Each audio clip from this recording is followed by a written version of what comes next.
Greetings, loyal librarians! Welcome to WikiSpeaks, the audio service created with the sole intention of providing easily accessible information about any and all topics and articles found on your neighborhood-friendly Wikipedia page. My name is Ospelak, and today's topic, for your listening pleasure, the RMS Titanic.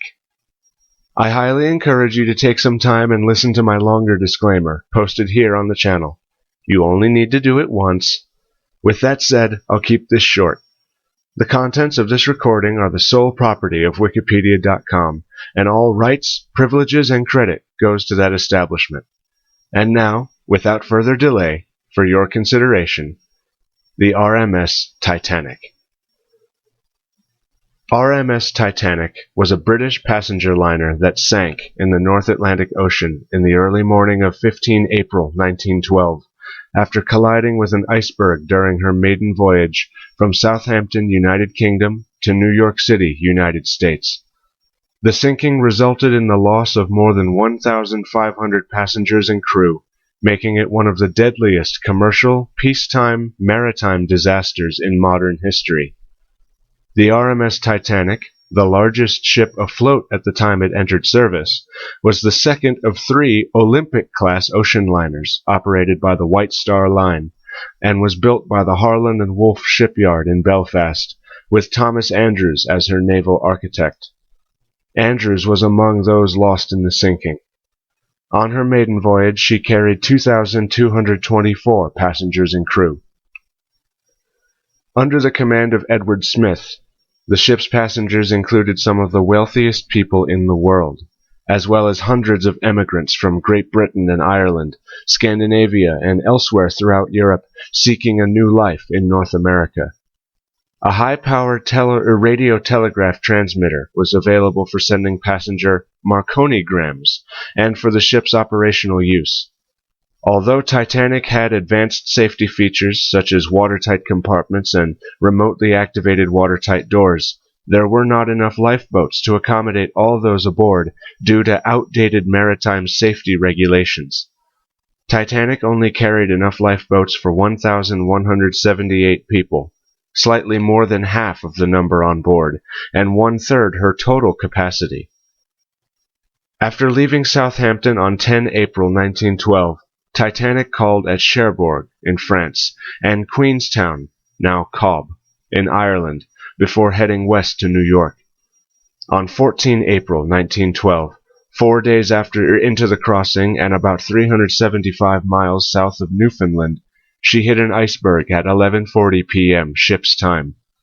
The collision caused the ship's hull plates to buckle inwards along her starboard side and opened 5 of her 16 watertight compartments to the sea. The ship gradually filled with water. Meanwhile, passengers and some crew members were evacuated in lifeboats, many of which were launched only partly loaded.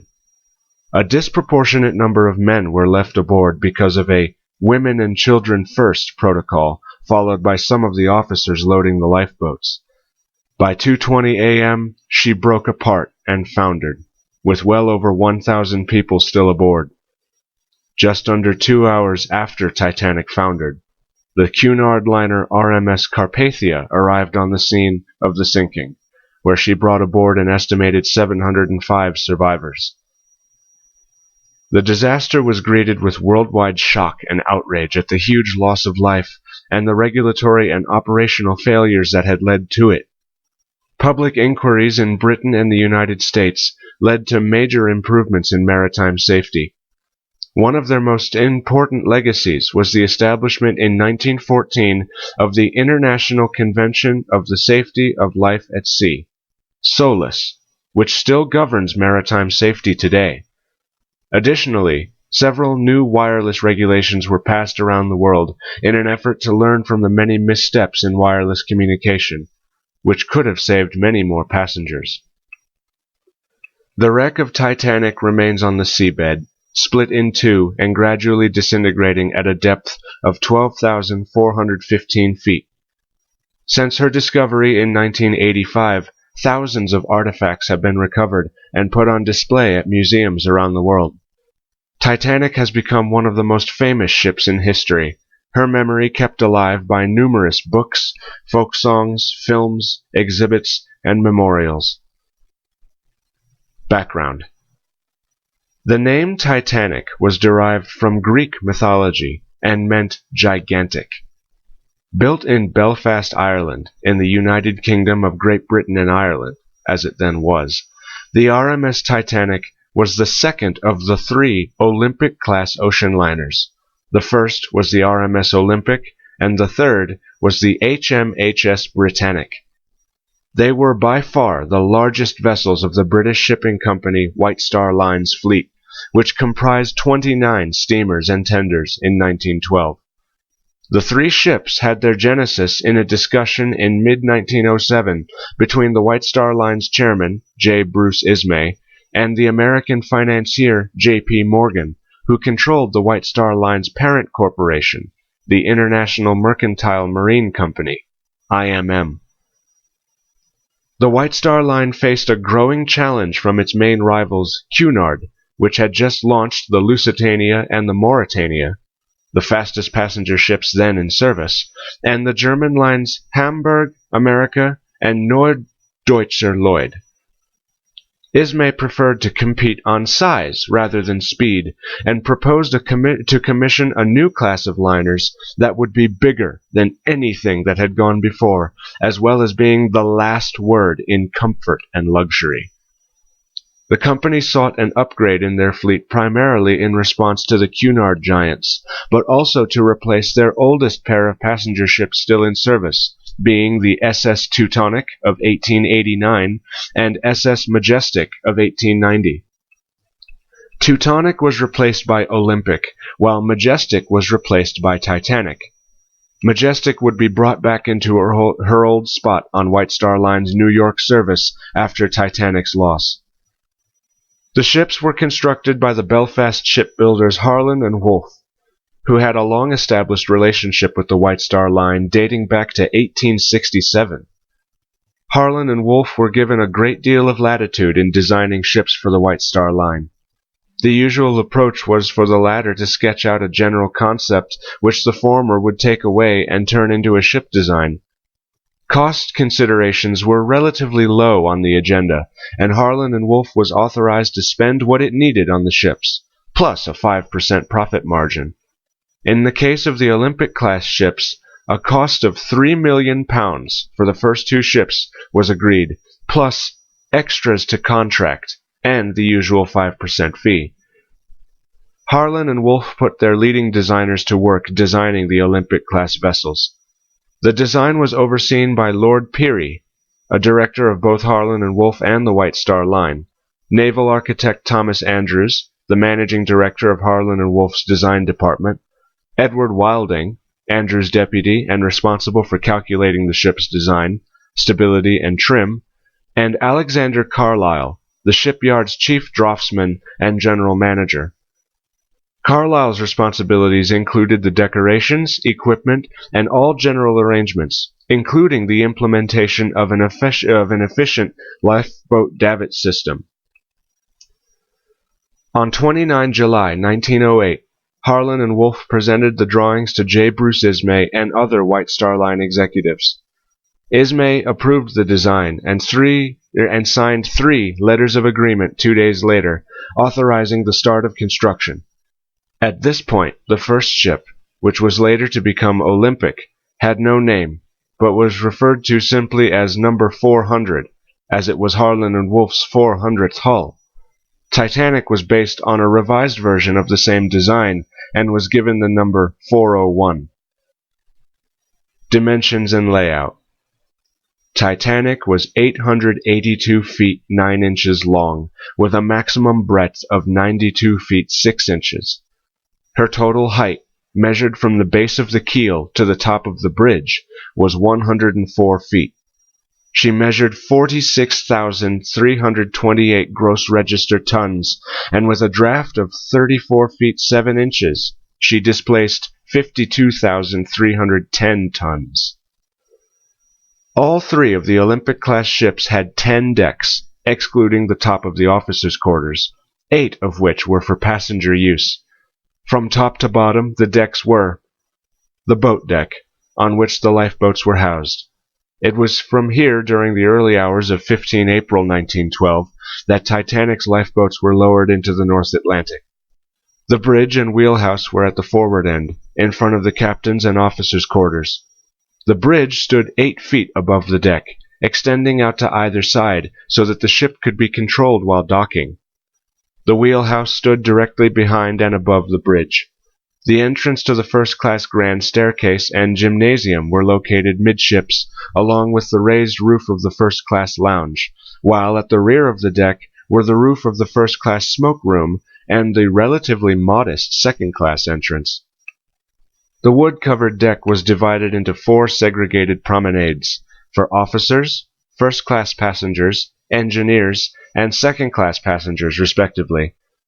Lifeboats lined the side of the deck except in the first-class area, where there was a gap, so that the view would not be spoiled. A deck, also called the promenade deck, extended along the entire 546 feet length of the superstructure. It was reserved exclusively for first-class passengers and contained first-class cabins, the first-class lounge, smoke room, reading and writing rooms, and palm court. B deck, the bridge deck, was the top weight-bearing deck and the uppermost level of the hull. More first-class passenger accommodation was located here, with 6 palatial staterooms, cabins, featuring their own private promenades. On Titanic, the a la carte restaurant and the Café Parisien provided luxury dining facilities to first-class passengers. Both were run by subcontracted chefs and their staff. All were lost in the disaster. The second-class smoking room and entrance hall were both located on this deck. The raised forecastle of the ship was forward of the bridge deck, accommodating number 1 hatch, the main hatch through to the cargo holds, numerous pieces of machinery, and the anchor housings. Aft of the bridge deck was the raised poop deck, 106 feet long, used as a promenade by third-class passengers. It was where many of Titanic's passengers and crew made their last stand as the ship sank. The forecastle and poop decks were separated from the bridge deck by well decks. C deck, the shelter deck, was the highest deck to run uninterrupted from stem to stern. It included both well decks. The aft one served as part of the third-class promenade. Crew cabins were housed below the forecastle, and third-class public rooms were housed below the poop deck. In between were the majority of first-class cabins, and the second-class library. D deck, the saloon deck, was dominated by 3 large public rooms: the first-class reception room, the first-class dining saloon, and the second-class dining saloon. An open space was provided for third-class passengers. First, second, and third-class passengers had cabins on this deck, with berths for firemen located in the bow. It was the highest level reached by the ship's watertight bulkheads, though only by 8 of the 15 bulkheads. E deck, the upper deck, was predominantly used for passenger accommodation for all 3 classes, plus berths for cooks, seamen, stewards, and trimmers. Along its length ran a long passageway nicknamed Scotland Road, in reference to a famous street in Liverpool. Scotland Road was used by third-class passengers and crew members. F deck, the middle deck, was the last complete deck and mainly accommodated second and third-class passengers and several departments of the crew. The third-class dining saloon was located here, as were the swimming pool and Turkish bath. G deck, the lower deck, was the lowest complete deck that carried passengers and had the lowest portholes, just above the waterline. The squash court was located here, along with the traveling post office, where mail clerks sorted letters and parcels so that they would be ready for delivery when the ship docked. Food was also stored here. The deck was interrupted at several points by orlop, or partial decks, over the boiler, engine, and turbine rooms. The orlop decks and the tank top were on the lowest level of the ship, below the waterline. The orlop decks were used as cargo spaces, while the tank top, The inner bottom of the ship's hull provided the platform on which the ship's boilers, engines, turbines, and electrical generators were housed. This area of the ship was occupied by the engine and boiler rooms, areas which passengers were not permitted to see. They were connected with higher levels of the ship by flights of stairs. Twin spiral stairways near the bow provided access up to D-deck. Features. Power. Titanic was equipped with 3 main engines, 2 reciprocating 4-cylinder triple expansion steam engines, and 1 centrally placed low-pressure Parsons turbine, each driving a propeller. The 2 reciprocating engines had a combined output of 30,000 horsepower, and a further 16,000 horsepower was contributed by the turbine. The White Star Line had used the same combination of engines on an earlier liner, the SS Laurentic, where it had been a great success. It proved a good combination of performance and speed. Reciprocating engines by themselves were not powerful enough to propel an Olympic-class liner at the desired speeds, while turbines were sufficiently powerful but caused uncomfortable vibrations, a problem that affected the all-turbine Cunard liners Lusitania and Mauretania. By combining reciprocating engines with a turbine, fuel usage could be reduced and motive power increased, while using the same amount of steam. The 2 reciprocating engines were each 63 feet long and weighed 720 tons, with their bed plates contributing a further 195 tons.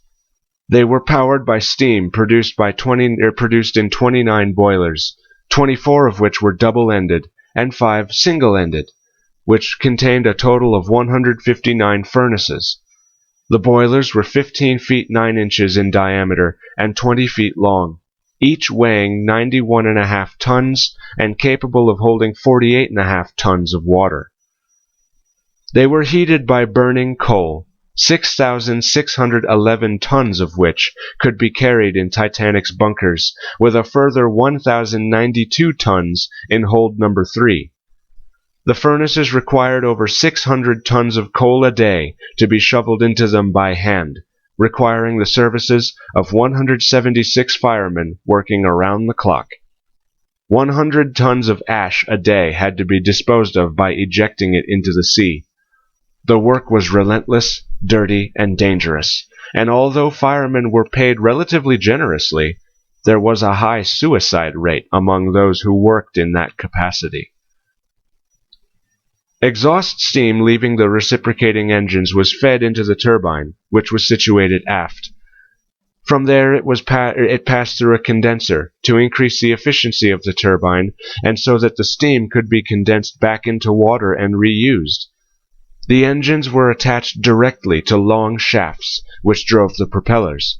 There were 3, 1 for each engine. The outer, or wing, propellers were the largest, each carrying 3 blades of manganese-bronze alloy with a total diameter of 23.5 feet.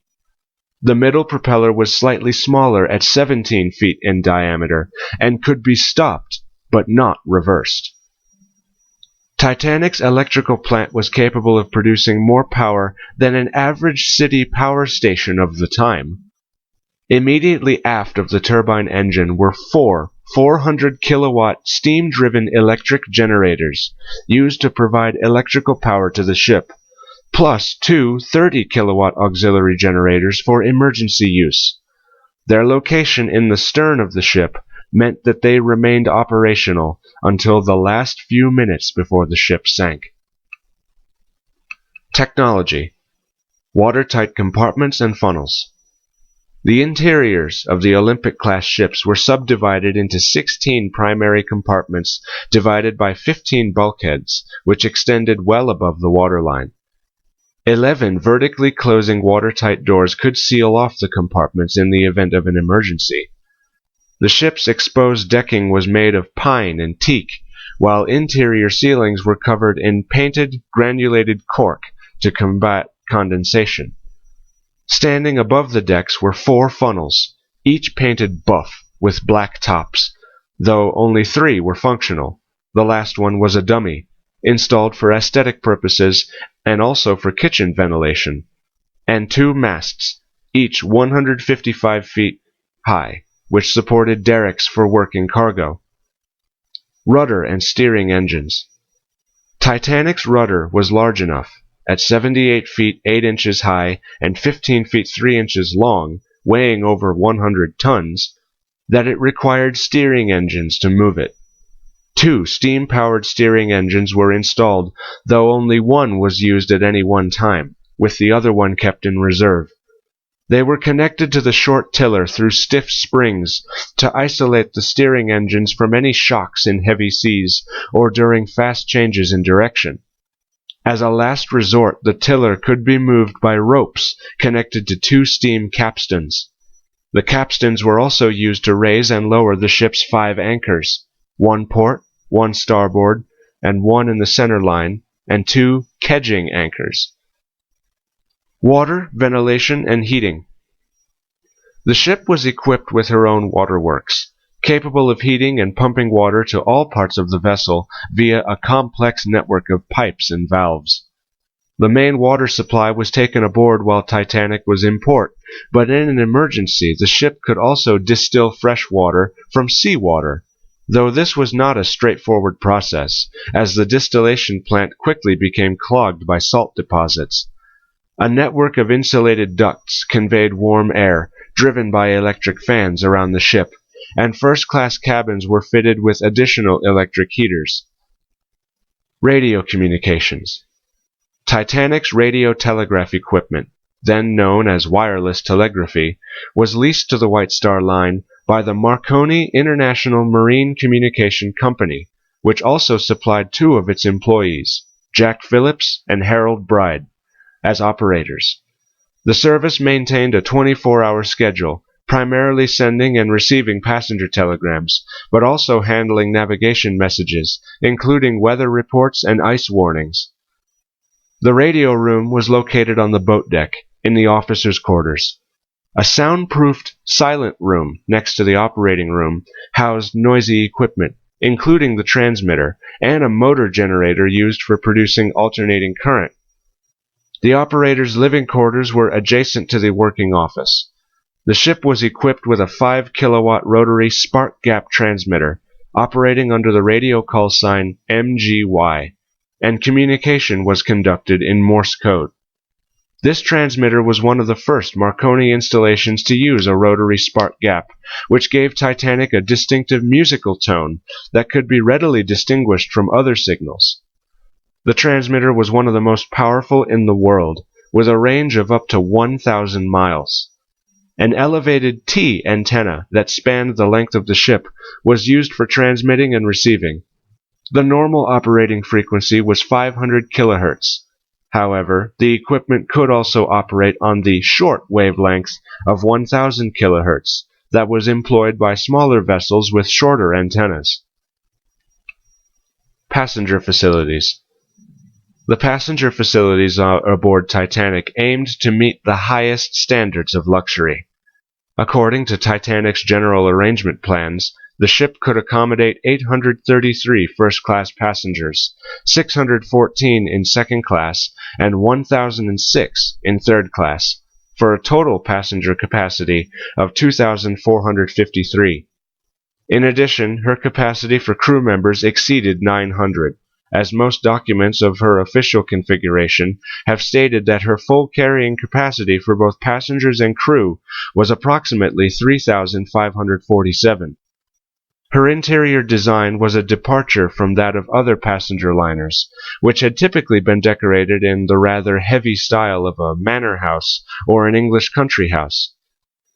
Titanic was laid out in a much lighter style, similar to that of contemporary high-class hotels. The Ritz Hotel was a reference point, with first-class cabins finished in the Empire style. A variety of other decorative styles, ranging from the Renaissance to Victorian, were used to decorate cabins and public rooms in first and second-class areas of the ship. The aim was to convey an impression that the passengers were in a floating hotel rather than a ship. As one passenger recalled, on entering the ship's interior, a passenger would, quote, at once lose the feeling that we were on board a ship, and seem instead to be entering the hall of some great house on shore." End quote. Passengers could use an onboard telephone system, a lending library, and a large barber shop. The first-class section had a swimming pool, a gymnasium, a squash court, a Turkish bath, an electric bath, and a veranda cafe. First-class common rooms were adorned with ornate wood paneling, expensive furniture, and other decorations, while the third-class general room had pine paneling and sturdy teak furniture. The Café Parisien was located on a sunlit veranda fitted with trellis decorations and offered the best French haute cuisine for first-class passengers. Third class, also commonly referred to as steerage, accommodations aboard Titanic were not as luxurious as first class, but even so were better than on many other ships of the time. They reflected the improved standards which the White Star Line had adopted for transatlantic immigrant and lower-class travel. On most other North Atlantic passenger ships at the time, third-class accommodations consisted of little more than open dormitories in the forward end of the vessels, in which hundreds of people were confined, often without adequate food or toilet facilities. The White Star Line had long since broken that mold. As seen aboard Titanic, all White Star Line passenger ships divided their third-class accommodations into two sections, always at opposite ends of the vessel from one another. The established arrangement was that single men were quartered in the forward areas, while single women, married couples, and families were quartered aft. In addition, while other ships provided only open berth sleeping arrangements, White Star Line vessels provided their third-class passengers with private, small, but comfortable cabins, capable of accommodating 2, 4, 6, 8, and 10 passengers. Third-class accommodations also included their own dining rooms, as well as public gathering areas including adequate open deck space, which aboard Titanic included the forecastle deck forward, the poop deck aft, both well decks, and a large open space on D-deck, which could be used as a social hall. This was supplemented by the addition of a smoking room for men and a reading room for women, and although they were not as glamorous in design as spaces seen in upper-class accommodations, they were still far above average for the period. Leisure facilities were provided for all three classes to pass the time. As well as making use of the indoor amenities such as the library, smoking rooms, and gymnasium, it was also customary for passengers to socialize on the open deck, promenading or relaxing in hired deck chairs or wooden benches. A passenger list was published before the sailing to inform the public which members of the great and good were on board, and it was not uncommon for ambitious mothers to use the list to identify rich bachelors to whom they could introduce their marriageable daughters during the voyage. One of Titanic's most distinctive features was her first-class staircase, known as the Grand Staircase, or Grand Stairway. This descended through 7 decks of the ship, from the boat deck to E-deck, in the elegant style depicted in photographs and movies, and then as a more functional and less elegant staircase from there down to F-deck. It was capped with a dome of wrought iron and glass that admitted natural light. Each landing of the staircase gave access to ornate entrance halls lit by gold-plated light fixtures. At the uppermost landing was a large carved wooden panel containing a clock, with figures of honor and glory crowning time, flanking the clock face. The Grand Staircase was destroyed in Titanic's sinking, and is just now a void in the ship, which modern explorers have used to access the lower decks. During the filming of James Cameron's Titanic in 1997, his replica of the Grand Staircase was ripped from its foundations by the force of the inrushing water on the set. It has been suggested that during the real event, the entire Grand Staircase was ejected upwards through the dome. Mail and cargo. Although Titanic was primarily a passenger liner, she also carried substantial amount of cargo. Her designation as a Royal Mail Ship, RMS, indicated that she carried mail under contract with the Royal Mail and also for the United States Post Office Department. For the storage of letters, parcels, and specie, bullion, coins, and other valuables, 26,800 cubic feet of space in her holds was allocated. The C post office on G deck was manned by 5 postal clerks, 3 Americans and 2 Britons, who worked 13 hours a day, 7 days a week, sorting up to 60,000 items daily. The ship's passengers brought with them a huge amount of baggage. Another 19,455 cubic feet was taken up by first and second class baggage. In addition, there was a considerable quantity of regular cargo, ranging from furniture to foodstuffs and even motor cars.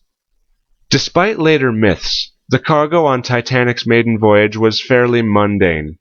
There was no gold, exotic minerals, or diamonds, and one of the more famous items lost in the shipwreck, a jeweled copy of the Rubaiyat of Omar Khayyam, was valued at only £405, £35,812 today. According to the claims for compensation filed with Commissioner Gilchrist following the conclusion of the Senate inquiry, the single most highly valued item of luggage or cargo was the large neoclassical oil painting entitled La Circassienne au Bain by French artist Marie-Joseph Blondel.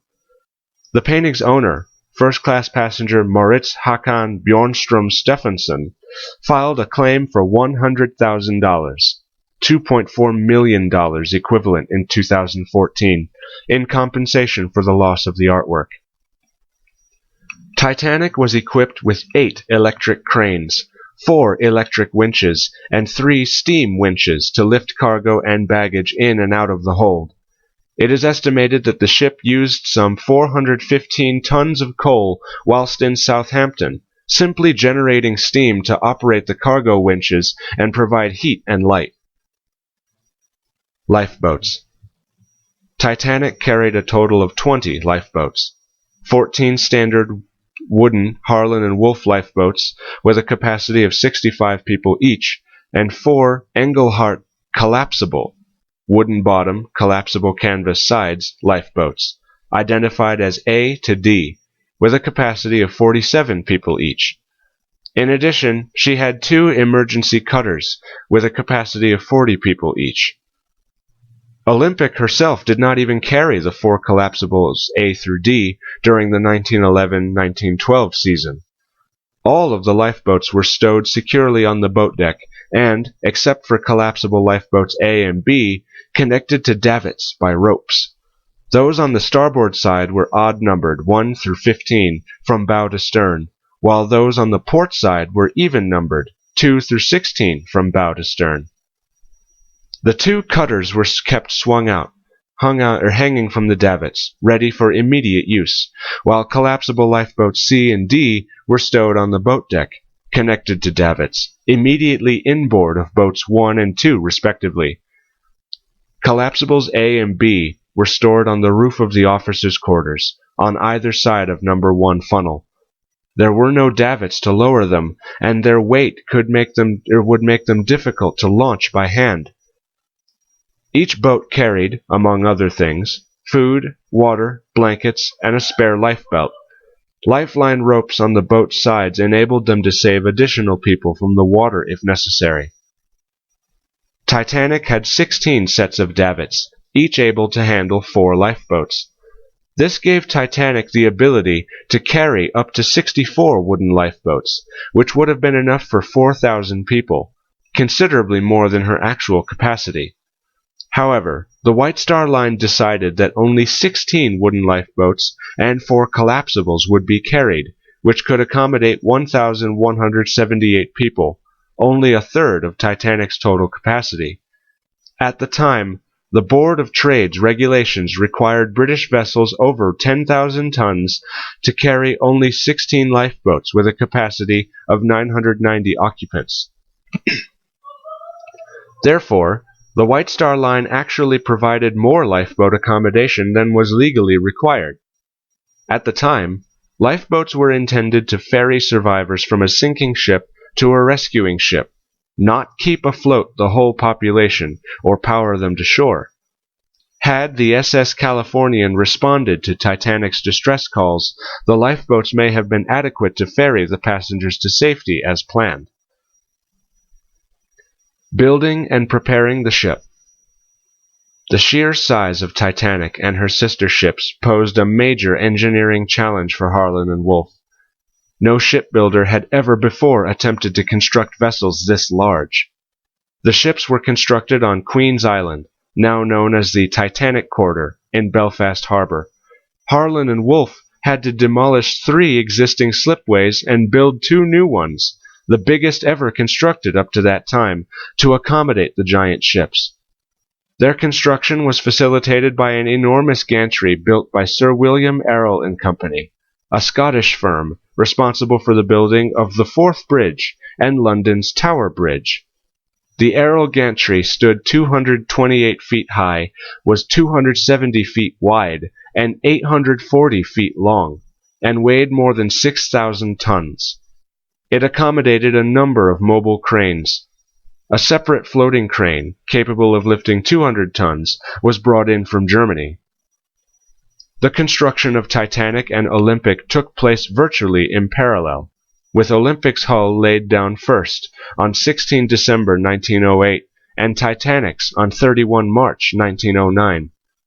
Both ships took about 26 months to build and followed much the same construction process. They were designed essentially as an enormous floating box girder, with the keel acting as a backbone and the frames of the hull forming the ribs. At the base of the ships, a double bottom 5 feet 3 inch deep supported 300 frames, each between 24 inches and 36 inches apart, and measuring up to about 66 feet long. They terminated at the bridge deck, B deck, and were covered with steel plates, which outer skin of the ships. The 2,000 hull plates were single pieces of rolled steel, mostly up to 6 feet wide and 30 feet long, and weighing between 2.5 and 3 tons. Their thickness varied from 1 inch to 1.5 inches. The plates were laid in a clinkered, or overlapping fashion, from the keel to the bilge.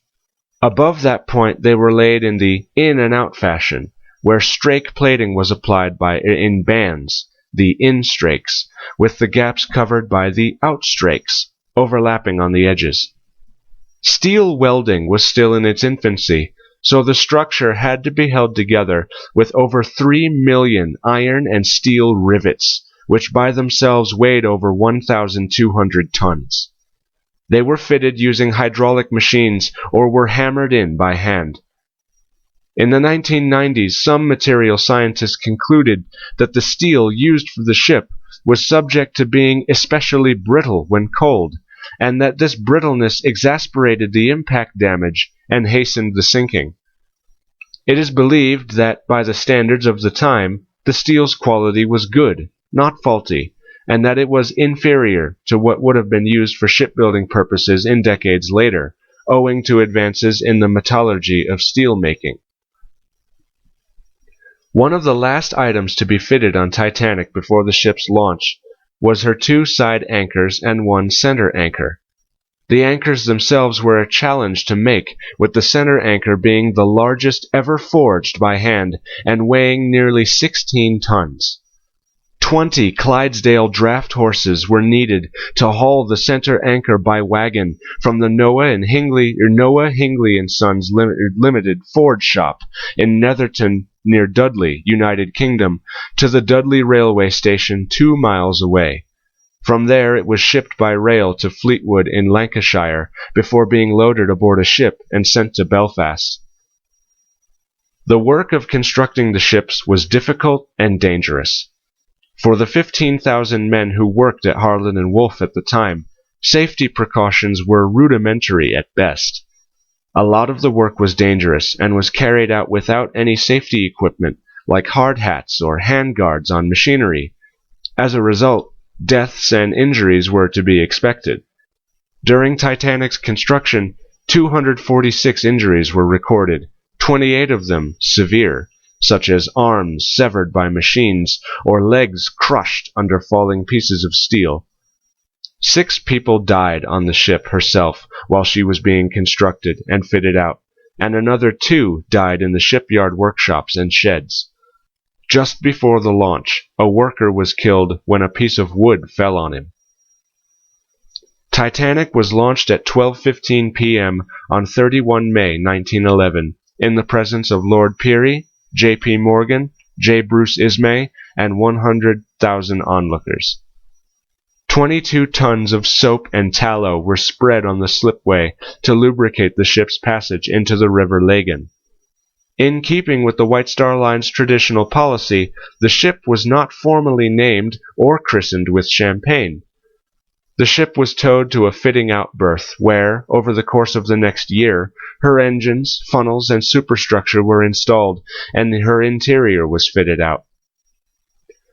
Although Titanic was virtually identical to the ship class's lead ship, Olympic, a few changes were made to differentiate the two ships.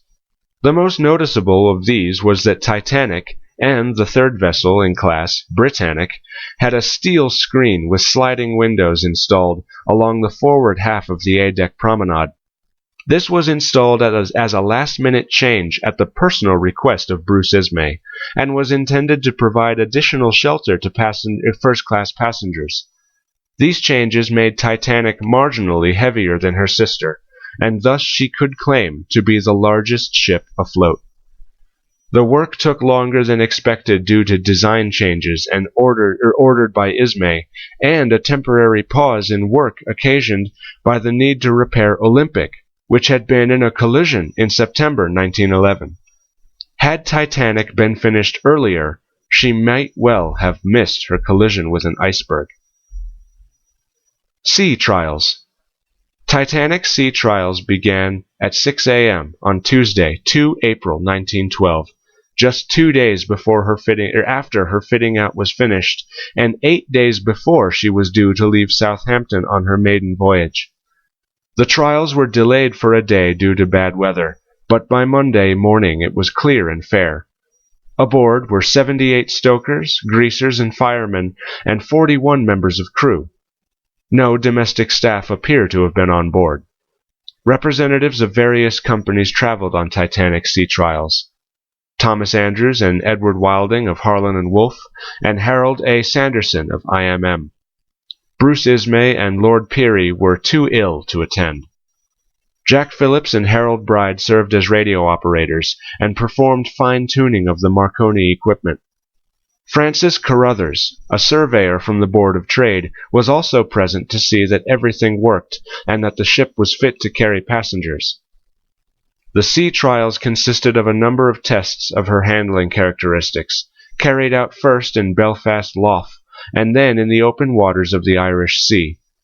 Over the course of about 12 hours, Titanic was driven at different speeds. Her turning ability was tested, and a crash stop was performed, in which the engines were reversed full ahead to full astern, bringing her to a stop in 850 yards, or 3 minutes and 15 seconds.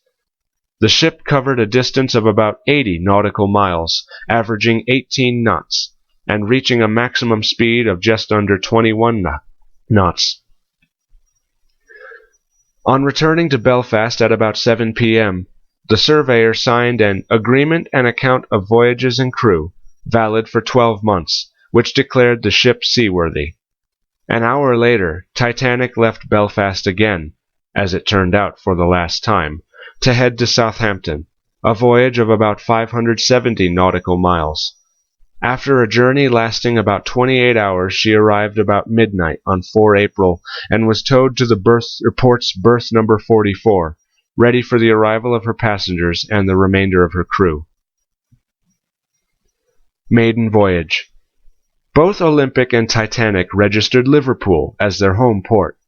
The offices of the White Star Line as well as Cunard were in Liverpool, and up until the introduction of the Olympic, most British ocean liners for both Cunard and White Star such as Lusitania and Mauretania, sailed out of Liverpool, followed by a port of call in Ireland. However, the Olympic-class liners were to sail out of the port of Southampton on England's southern coast.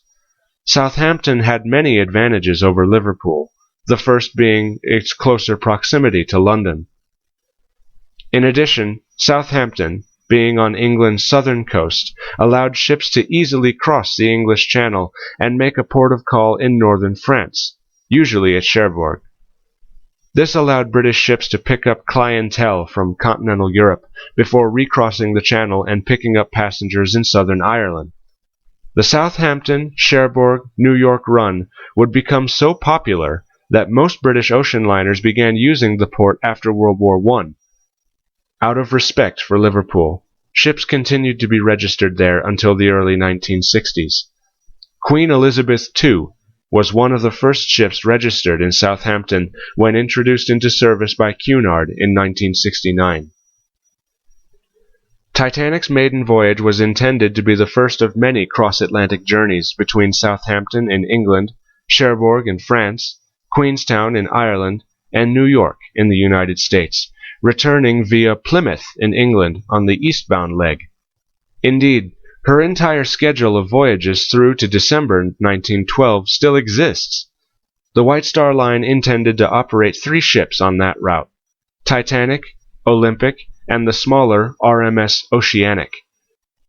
Each would sail once every 3 weeks from Southampton and New York, usually leaving at noon each Wednesday from Southampton and each Saturday from New York, thus enabling the White Star Line to offer weekly sailings in each direction.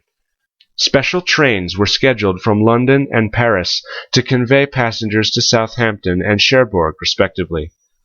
The deep-water dock at Southampton, then known as the White Star Dock, had been specially constructed to accommodate the new Olympic-class liners, and had opened in 1911. Crew. Titanic had around 885 crew members on board for her maiden voyage. Like other vessels of her time, she did not have a permanent crew, and the vast majority of crew members were casual workers who only came aboard the ship a few hours before she sailed from Southampton.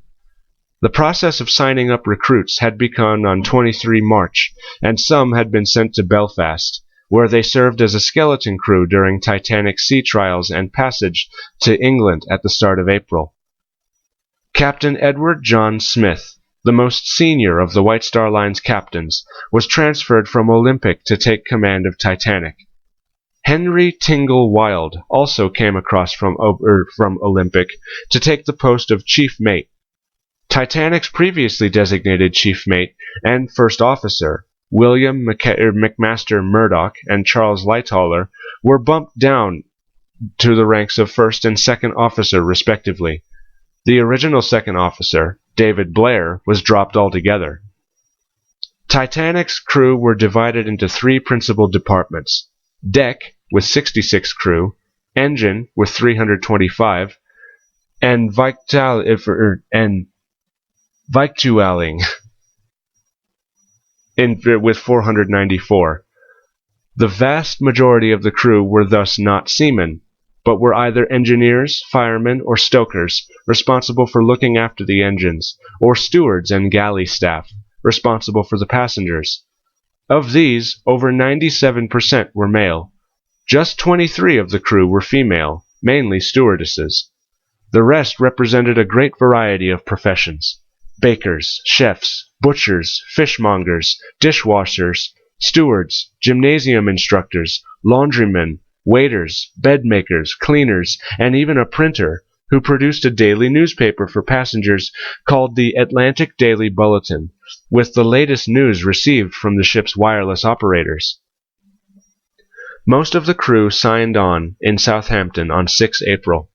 In all, 699 of the crew came from there, and 40% were natives of the town. A few specialist staff were self-employed or were subcontractors. These included the 5 postal workers, who worked for the Royal Mail and the United States Post Office Department, the staff of the first-class a la carte restaurant and the Café Parisien, the radio operators, who were employed by Marconi, and the 8 musicians who were employed by an agency and traveled as second-class passengers. Crew pay varied greatly, from Captain Smith's £105 a month, equivalent to £9,285 today, to the £3 10 pence, £309 today, that stewardesses earned. The lower-paid Vitaling staff could, however, supplement their wages substantially through tips from passengers. Passengers. Titanic's passengers numbered around 1,317 people, 324 in first class, 284 in second class, and 709 in third class.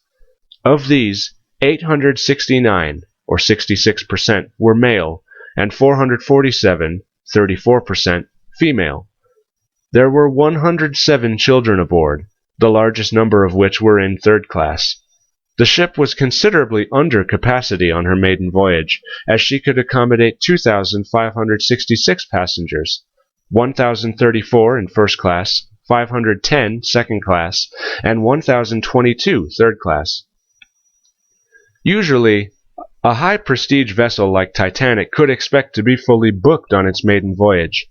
However, a national coal strike in the United Kingdom had caused considerable disruption to shipping schedules in the spring of 1912, causing many crossings to be cancelled. Many would-be passengers chose to postpone their travel plans until the strike was over. The strike had finished a few days before Titanic sailed. However, that was too late to have much of an effect.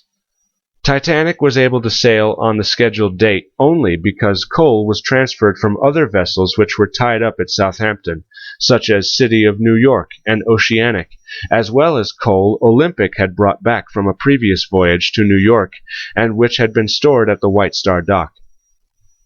Some of the most prominent people of the day booked a passage aboard Titanic, traveling in first class.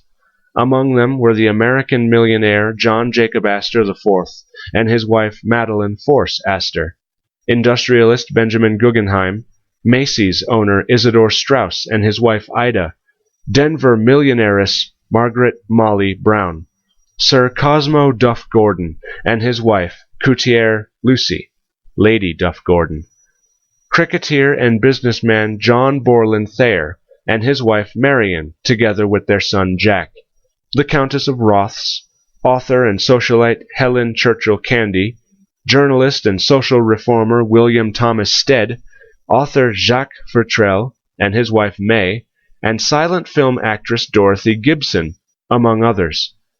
Titanic's owner J.P. Morgan was scheduled to travel on the maiden voyage, but cancelled at the last minute. Also aboard the ship were the White Star Line's managing director J. Bruce Ismay and Titanic's designer Thomas Andrews, who were on board to observe any problems and assess the general performance of the ship. The exact number of people aboard is not known, as not all those who had booked tickets made it to the ship. About 50 people cancelled for various reasons, and not all those who boarded stayed aboard for the entire journey. Fares varied depending on class and season. Third-class fares from London, Southampton, or Queenstown cost £7 5 pence, equivalent to £641 today, while the cheapest first-class fares were £23, £2,034 today. The most expensive first-class suites were to have cost up to £870 in high season, £76,929 today. Collecting passengers. On Wednesday, 10 April 1912, Titanic's maiden voyage began. Following the embarkation of the crew, the passengers began arriving from 9:30 a.m., when the London and South Western Railway's boat train from London Waterloo Station reached Southampton Terminus Railway Station on the quay side, right alongside Titanic's berth. The large number of third-class passengers meant that they were first aboard, with first and second-class passengers following up within an hour of departure. Stewards showed them to their cabins, and first-class passengers were personally greeted by Captain Smith on boarding. Third-class passengers were inspected for ailments and physical impairments that might have led them being refused entry to the United States. not a prospect that the White Star Line wished to see, as it would have had to carry them back across the Atlantic. 922 passengers were recorded as having embarked Titanic at Southampton. Further passengers were picked up at Cherbourg and Queenstown. The maiden voyage began on time at noon.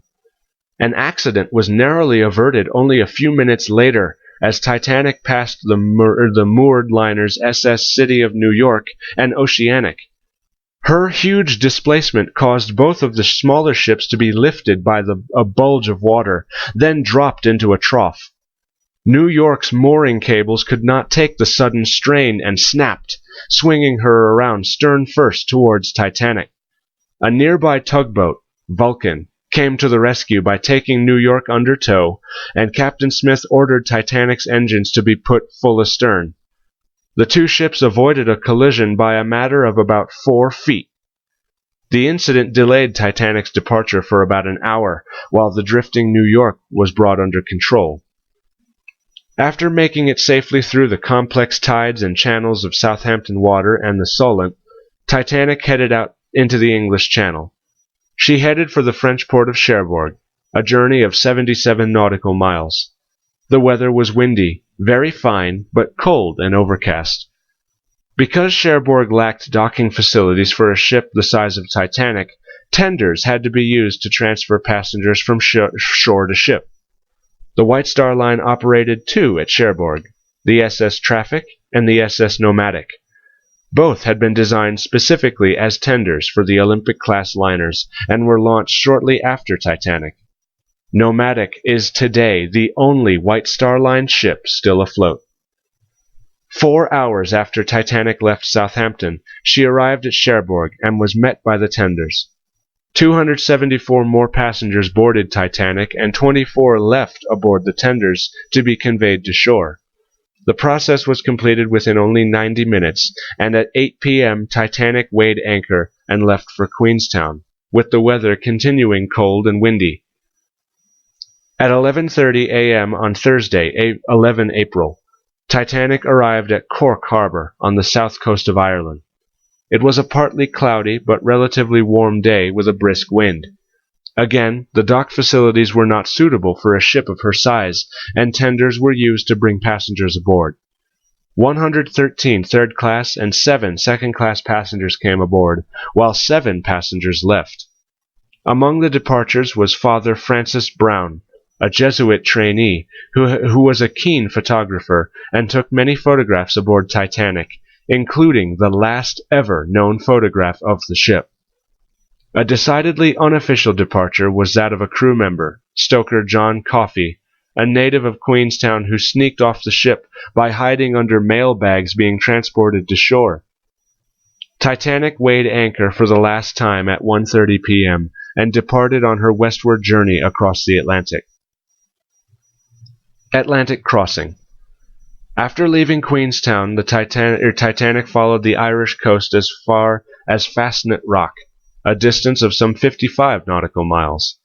From there she traveled 1,620 nautical miles along a great circle route across the North Atlantic to reach a spot in the ocean known as the Corner, southeast of Newfoundland, where westbound steamers carried out a change of course. Titanic sailed only a few hours past the Corner on a rum line leg of 1,023 nautical miles to Nantucket Shoals, light, where she made her fatal contact with an iceberg. The final leg of the journey would have been 193 nautical miles to Ambrose Light, and finally to New York Harbor.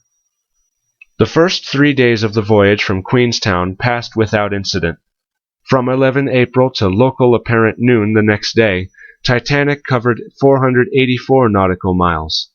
The following day, 519 nautical miles, and by noon on the final day of her voyage, 546 nautical miles.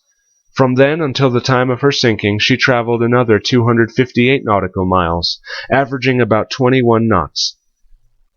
The weather cleared as she left Ireland under cloudy skies with a headwind.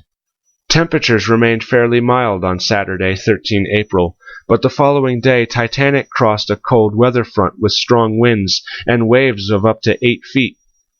These died down as the day progressed, until by the evening of Sunday, 14 April, it became clear, calm, and very cold.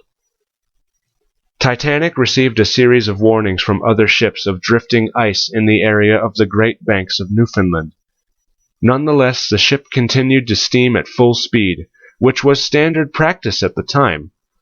Although the ship was not trying to set a speed record, a perennial myth, timekeeping was a priority, and under prevailing maritime practices, ships were often operated at close to full speed, with ice warnings seen as advisories and reliance placed upon lookouts and the watch on the bridge. It was generally believed that ice posed little danger to large vessels. Close calls with ice were not uncommon, and even head-on collisions had not been disastrous. In 1907, SS Kronprinz Wilhelm, a German liner, had rammed an iceberg but still had been able to complete her voyage, and Captain Smith himself had declared in 1907 that he, quote, could not imagine any condition which would cause a ship to founder. Modern shipbuilding has gone beyond that. End quote. Sinking.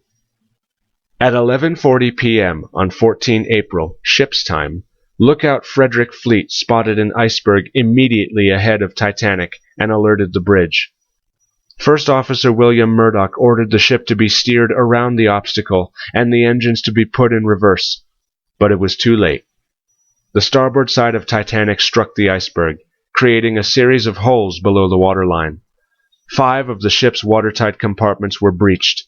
It soon became clear that the ship was doomed, as she could not survive more than 4 compartments being flooded. Titanic began sinking bow first, with water spilling from compartment to compartment, as her angle in the water became steeper. Those aboard Titanic were ill-prepared for such an emergency. In accordance with accepted practices of the time, where ships were seen as largely unsinkable, and lifeboats were intended to transfer passengers to nearby rescue vessels, Titanic only had enough lifeboats to carry about half of those on board. If the ship had carried her full complement of about 3,339 passengers and crew, only about a third could have been accommodated in the lifeboats. The crew had not been trained adequately in carrying out an evacuation. The officers did not know how many they could safely put aboard the lifeboats, and launched many of them barely half full. Third-class passengers were largely left to fend for themselves, causing many of them to become trapped below decks as the ship filled with water.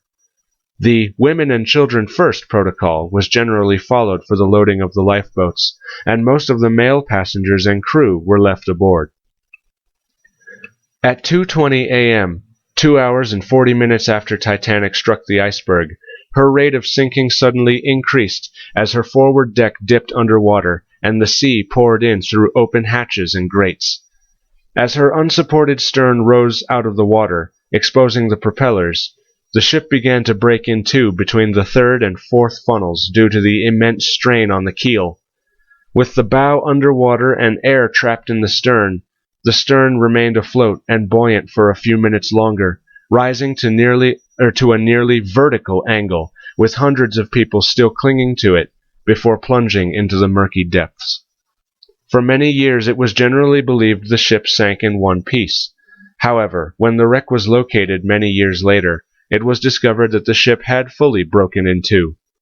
All remaining passengers and crew were immersed into lethally cold water with a temperature of 28 degrees Fahrenheit. Almost all those in the water died of cardiac arrest or other causes within 15 to 30 minutes. Only 13 of them were helped into the lifeboats, though these had room for almost 500 more people.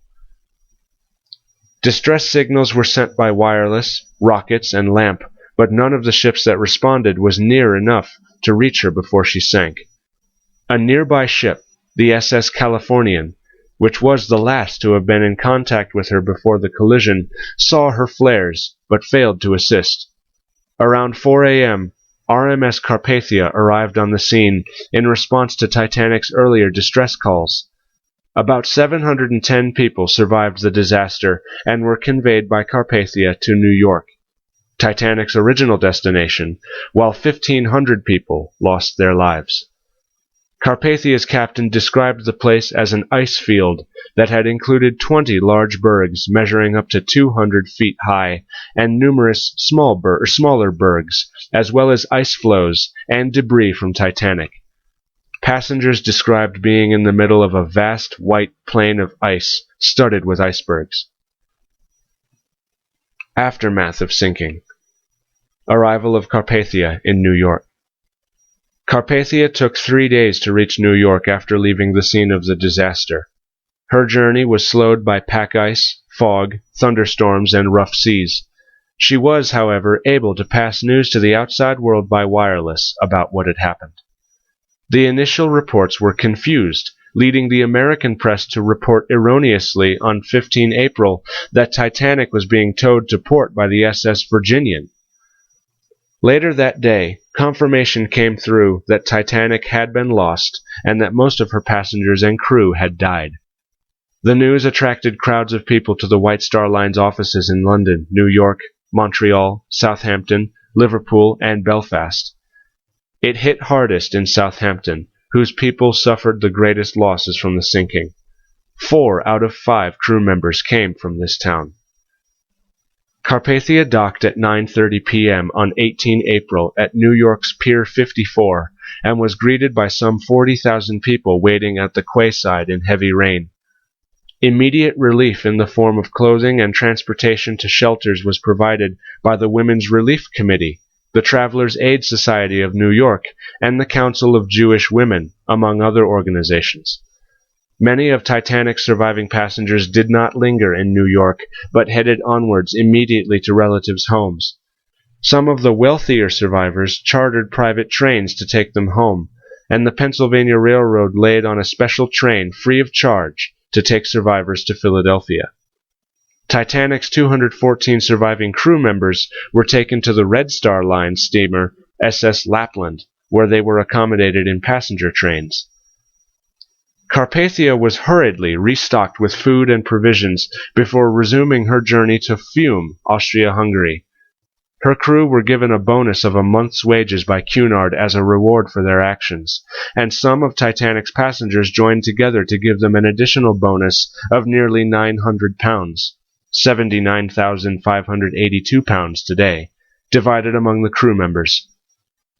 The ship's arrival in New York led to a frenzy of press interest, with newspapers competing to be the first to report the survivors' stories. Some reporters bribed their way aboard the pilot boat New York, which guided Carpathia into harbor, and one even managed to get onto Carpathia before she docked. Crowds gathered outside newspaper offices to see the latest reports being posted in the windows or on billboards. It took another 4 days for a complete list of casualties to be compiled and released, adding to the agony of relatives waiting for news of those who had been aboard Titanic. Insurance and aid for survivors. In January 1912, the hulls and equipment of Titanic and Olympic were insured through Lloyd's of London. The total coverage was £1 million, £88,424,710 today, per ship. The policy was to be free from all average under £150,000, meaning that the insurers would only pay for damage in excess of that sum. The premium, negotiated by brokers Willis Farber and Company, now Willis Group, was 15 pence, 75 pence, per £100, or £7,500, £663,185 today, for the term of 1 year. Lloyd's paid the White Star Line the full sum owed to them within 30 days. Many charities were set up to help the victims and their families, many of whom lost their sole breadwinner, or, in the case of many third-class survivors, everything they owned. On 29 April, opera stars Enrico Caruso and Mary Garden and members of the Metropolitan Opera raised $12,000, $292,682.93 in 2014, in benefits for victims of the disaster by giving special concerts in which versions of Autumn and Nearer My God to Thee were part of the program. In Britain, relief funds were organized for the families of Titanic's lost crew members, raising nearly £450,000, £39,791,120 today. One such fund was still in operation as late as the 1960s. Investigations into the disaster. Even before the survivors arrived in New York, investigations were being planned to discover what had happened and what could have been done to prevent a recurrence. Inquiries were held in both the United States and Great Britain, the former more robustly critical of traditions and practices and scathing of the failures involved, and the latter broadly more technical and expert-oriented.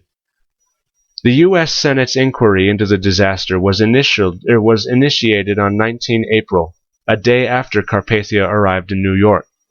The chairman, Senator William Alden Smith, wanted to gather accounts from passengers and crew while the events were still fresh in their minds. Smith also needed a subpoena to subpoena all surviving British passengers and crew while they were still on American soil, which prevented them from returning to the United Kingdom before the American inquiry was completed on 25 May. The British press condemned Smith as an opportunist, insensitively forcing an inquiry as a means of gaining political prestige and seizing, quote, his moment to stand on the world stage, end quote. Smith, however, already had a reputation as a campaigner for safety on U.S. railroads and wanted to investigate any possible malpractices by railroad tycoon J.P. Morgan, Titanic's ultimate owner.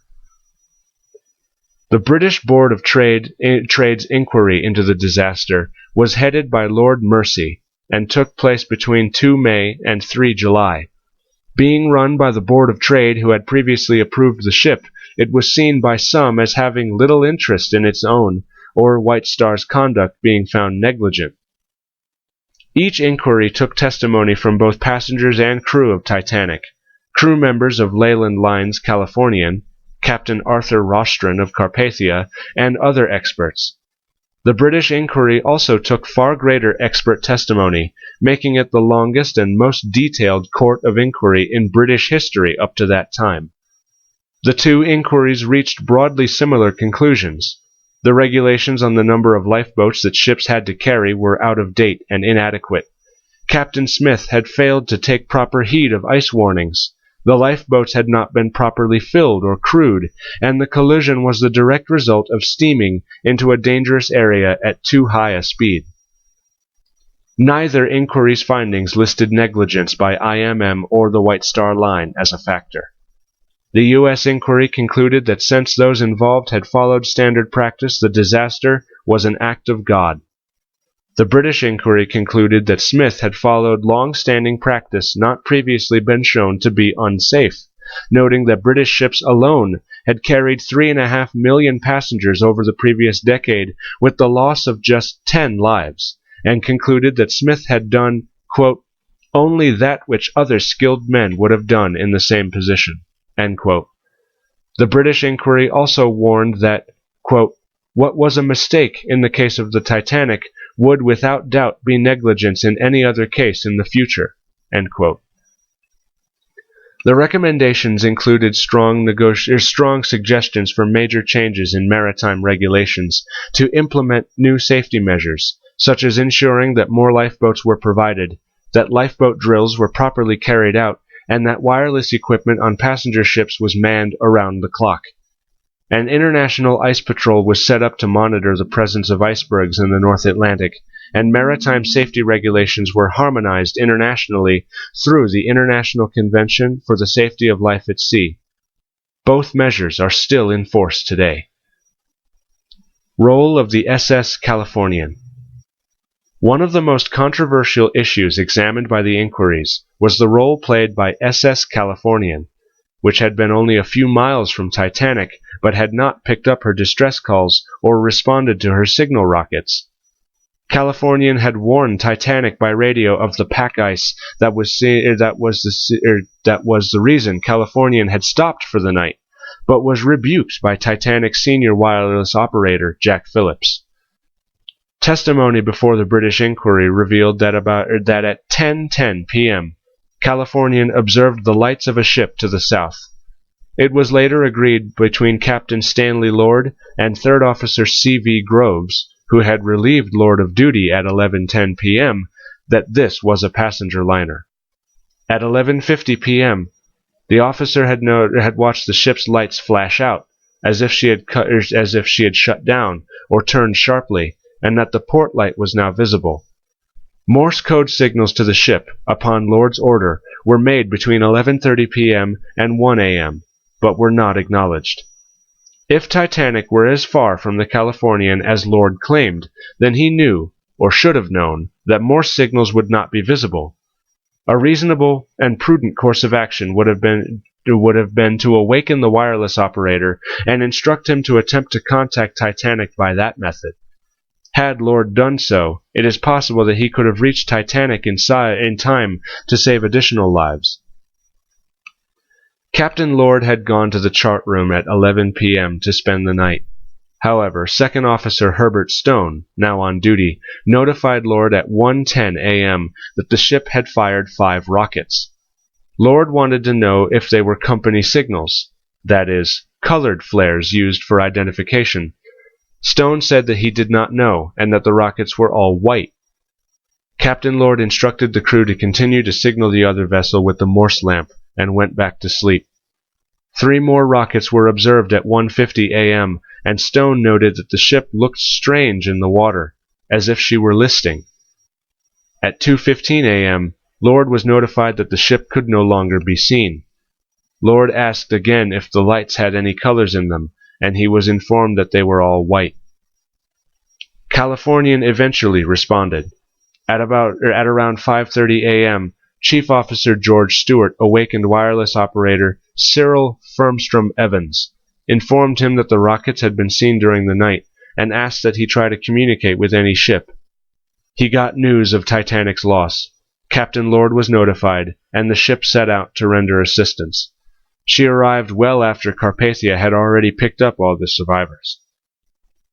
The inquiries found that the ship seen by Californian was in fact Titanic, and that it would have been possible for Californian to come to her rescue.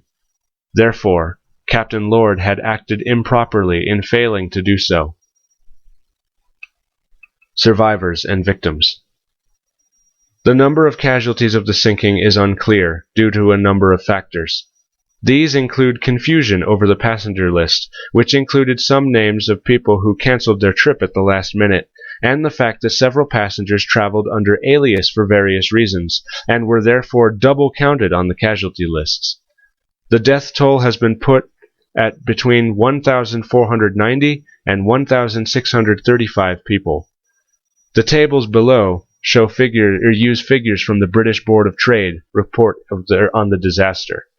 And because those tables would be virtually impossible for me to try to convey via audio and not visual, they are on the article, listed in the description. Fewer than a third of those aboard Titanic survived the disaster. Some survivors died shortly afterwards. Injuries and the effects of exposure caused the deaths of several of those brought aboard Carpathia. The figures show stark differences in the survival rates of the different classes aboard Titanic. Although only 3% of first-class women were lost, 54% of those in third class died.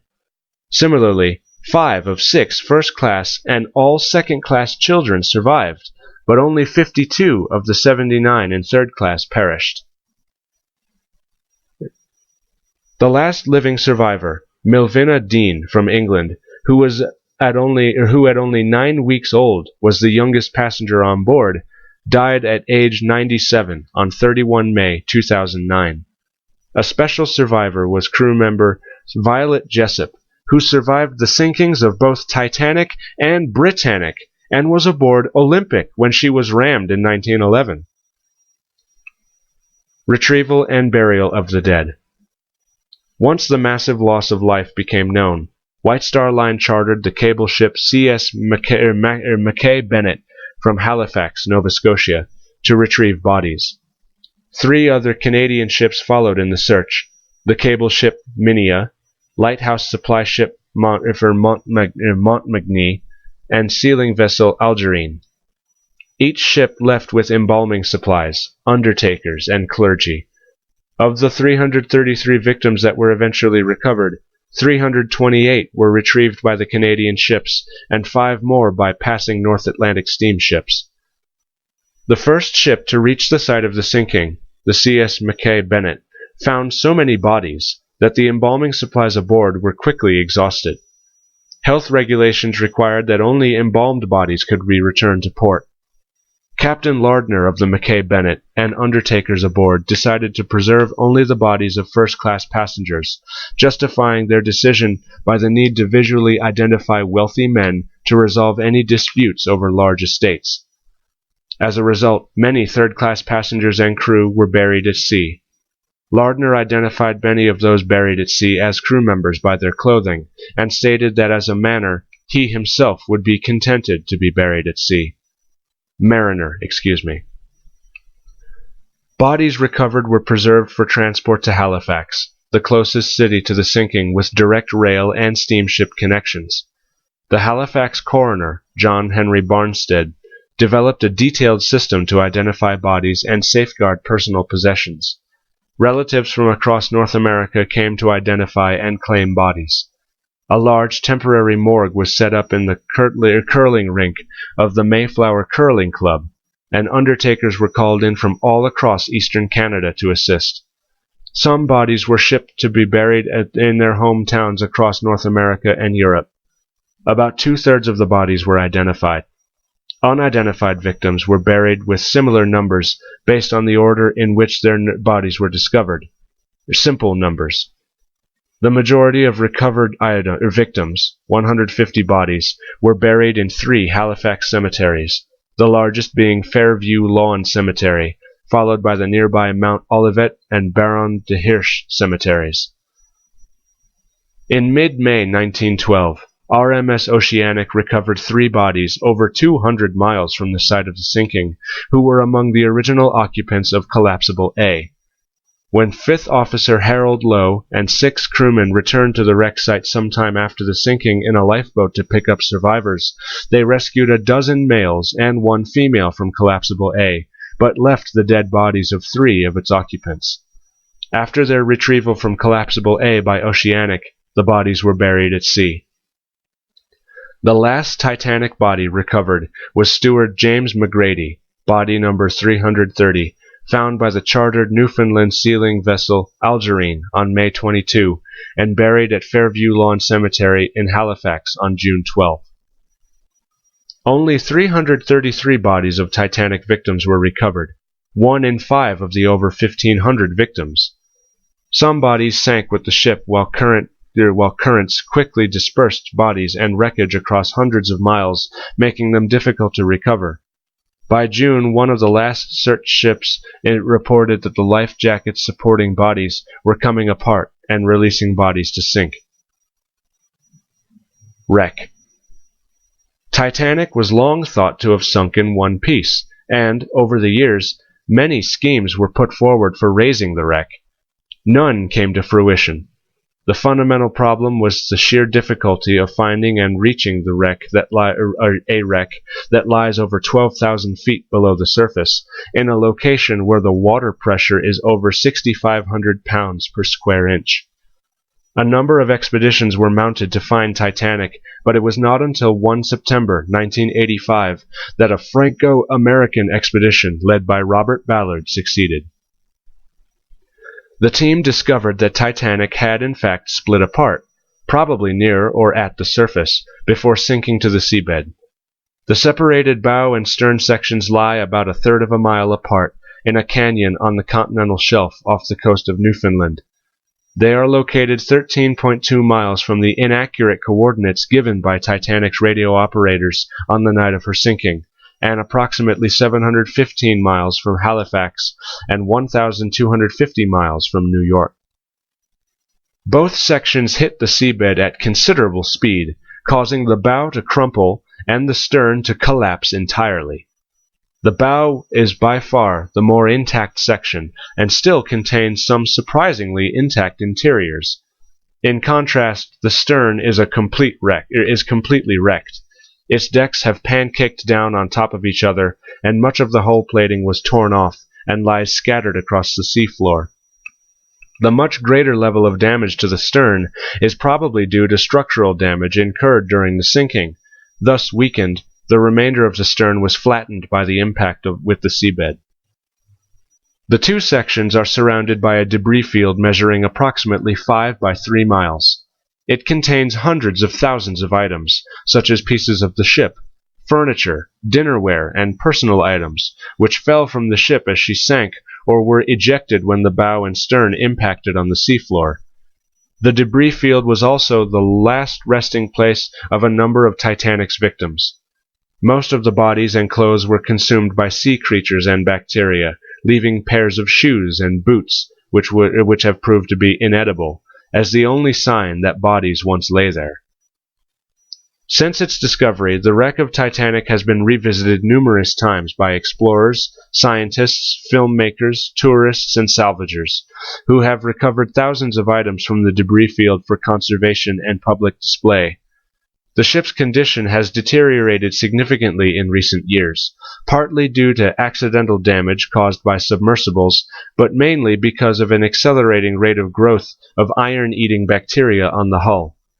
It has been estimated that within the next 50 years, the hull and structure of Titanic will collapse entirely, eventually leaving only the more durable interior fittings of the ship intermingled with a pile of rust on the seafloor. Many artifacts from Titanic have been recovered from the seabed by RMS Titanic Incorporated, which exhibits them in touring exhibitions around the world, and in a permanent exhibition at the Luxor Las Vegas Hotel and Casino in Las Vegas, Nevada. A number of other museums exhibit artifacts either donated by survivors or retrieved from the floating bodies of victims of the disaster. On 16 April 2012, a day after the 100th anniversary of the sinking, photos were released showing possible human remains resting on the ocean floor.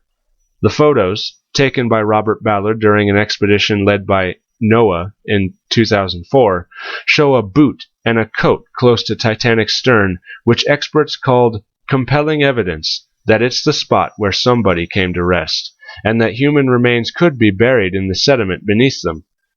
The wreck of the Titanic falls under the scope of the 2001 UNESCO Convention on the Protection of the Underwater Cultural Heritage.